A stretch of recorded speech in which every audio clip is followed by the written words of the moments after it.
السلام عليكم، ازيكم يا بنات؟ ان شاء الله دلوقتي هعمل معاكم حواوشي دايت. كنت قايله لكم هعمله معاكم بطريقه صحيه جدا عشان ما نحرمش نفسنا من حاجه ونقول الدايت صعب. احنا بنحافظ على اكلنا وناكل اكل صحي وهنخس كمان باذن الله. والحواوشي دوت انا كنت باكل منه وانا بخس ال21 كيلو. عندي هنا ربع كيلو لحمه مفرومه، زي ما انتم شايفين لحمه حمراء قليل قوي، فيها دهن بسيط جدا جدا. تمام. ده ربع كيلو، انا بس اللي باكل لحمه، مفيش حد بياكل معايا في البيت لحمه خالص، فانا اللي باكل لوحدي. فعشان كده عامله ربع كيلو وممكن يكفيني يومين كمان، لان كل اللي انا هحتاجه نص رغيف بلدي بس في الحشوه كغدا زي ما اتفقنا. الربع كيلو دوت هحط عليه قرنين فلفل، بصلايه يعني صغيره، يعني هي متوسطه كده حجم كده، وحاطه طماطمايه. هحط الحاجات دي عليها. تمام. بعد كده ببتدي اتبله. بتبله بملح. احط شوية ملح. طبعا هنقلب كل ده دلوقتي مع بعضه. تمام. احط فلفل اسود.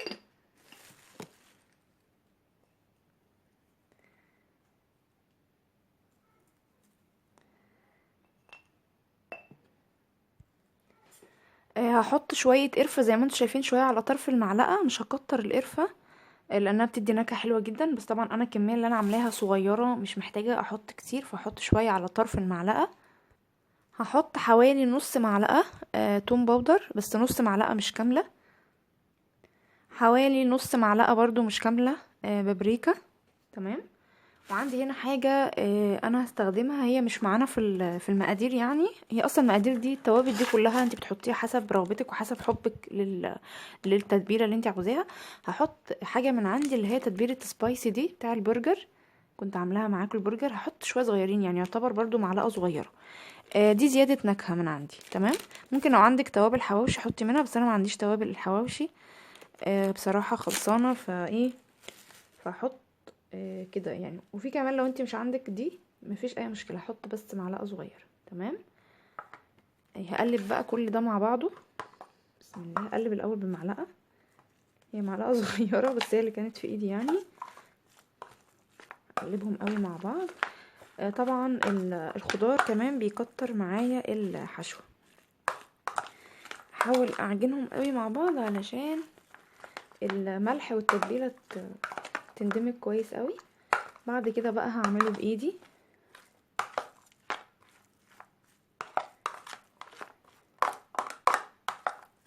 خلاص.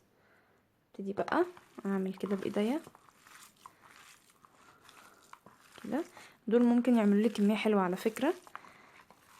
وممكن بقى لو اللحمه صبحه، بس انا مش للاسف مش هينفع اعمل الخطوه دي علشان ما ينفعش افك اللحمه وارجع اجمدها تاني. لو اللحمه صبحه لسه جايه من عند الجزار، ممكن تعمليها وتتبليها كده وتحطها في العيش وتعمليه في الورق الفويل وتحفظيه في الفريزر وتطلعي تعمليه على طول. بس طبعا انا عشان اللحمه دي كانت في الفريزر اصلا فمش هينفع اعمل الخطوه دي. تمام. كده قلبتها. هجيب بقى العيش بتاعي وابتدي اعبي الحواوشي في العيش. استخدم عيش بلدي طبعا عشان صحي. اهو فتحاه، حتى لو حته اتقطعت مفيش اي مشاكل. هبتدي احشي بايدي علشان املك. بسم الله.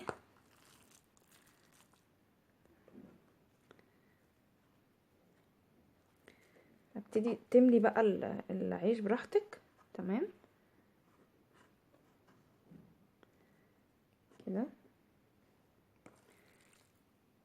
وعادي على فكرة لو حطيتي بره، مش لازم ادخلها جوه دي، عادي جدا لو حطيتي بره. تمام. برضو احط هنا.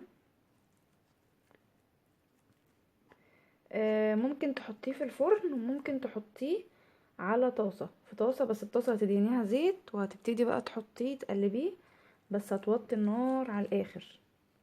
بفكر اعمل معاكم جزء كده وجزء كده. تمام كده. خلصت اخلص باقي الكمية هحشي العيش ونرجع مع بعض تاني. انتوا شايفين مليت السندوتشات، بسم الله ما شاء الله، عملت 5، مش عارفة ازاي الكمية طبعا زادت معايا. ده ربع كيلو لحمة بس عشان طبعا الحاجات الاضافات بتاعتنا الخضار زودته. عادي طبعا ممكن احطه في التلاجة واكله على كذا مرحلة علشان طبعا الدايت، وممكن اخد رغيف في اليوم عادي على فكرة، لان الرغيف البلدي اصلا حلو. وممكن اخد واحدة في الفطار واحدة في الغدا، ممكن اخد 2 في الغدا كمان للناس اللي وزنهم كبير دلوقتي مش بيقللوا قوي، لان دي لحمة عادي بروتين وخضار. والعيش البلدي طبعا انتوا عارفين ان هو صغير قوي، فممكن في استثناء مثلا ان انت ممكن تاخدي رغيف كامل. تمام. للاسف الفويل اللي عندي قرب يخلص او تقريبا خلص، مفيش الا حته واحده بس. فهعمل ايه دلوقتي؟ هستخدم كمان ورقه الزبده. انا دلوقتي هحطه في الفرن كله بصراحه لاني مكسله اقف اقعد اقلب فيه. اول حاجه دلوقتي هجيب اول رغيف عندي كده احطه هنا. هجيب عندي هنا زيت اهو، هبتدي ادهن بس كده. همشي الزيت على الرغيف، يعني يعتبر كده كمية العيش كلها هتاخد معلقة واحدة من الزيت، تمام، او اقل كمان. دي الزيوت او دي كمية الزيوت اللي احنا هنعملها، بعكس طبعا الحواوشي الجاهز اللي بيبقى كله عبارة عن زيت. هقلبه على الناحية التانية. طبعا الحواوشي الجاهز بيبقى كله عبارة عن زيت، بيبقوا عاملينه بزيوت كتير جدا. فاحنا يعني عايزين صحتنا تبقى كويسة وكمان نخس واحنا بناكل حاجة ومش محرومين منها. هدهنه كده الناحية التانية وهلفه زي ما انتوا شايفين كده. دي طبعا الحتة الوحيدة اللي عندي، فهعمل الباقي كله في ورق زبدة.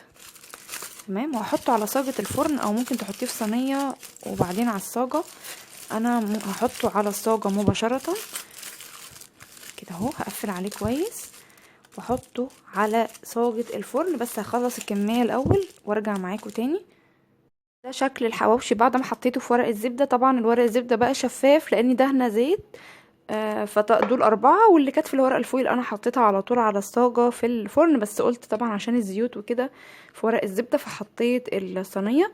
انا والله ما استخدمتش هنا في الطبق دوت اللي انا دهنت بيه غير معلقتين زيت حطيتهم هنا، كفوني الخمس انصاص او الرغيفين ونص بتوع الحواوشي.